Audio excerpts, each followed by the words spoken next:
Welcome to WH Creator. If you're new here, make sure to hit the subscribe button and turn on the notification bell so you never miss our latest tutorials. In today's video, we're going to learn how to change the shape or look of a folder icon in Windows. It's a quick and simple process. So let's get started. First, right-click on the folder whose icon you want to change. Now, select Properties. Next, click on the Customize tab. Under that, click on the Change Icon button. Here, you'll see a list of different icons you can choose from. Simply select the one you like. For example, let's choose the Recycle Bin icon. Now click OK. Then Apply, and finally OK again.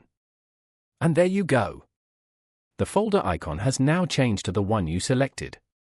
If you want to restore the original icon, just repeat the steps. Right-click the folder. Select Properties. Go to Customize. Click Change Icon. And then select Restore Defaults.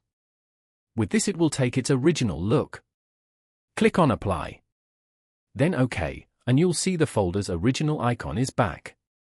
And that's it. That's how you can easily change and restore folder icons on your computer. If you found this video helpful, don't forget to like, share, and subscribe to WH Creator for more quick and easy tutorials. Thanks for watching. See you in the next video.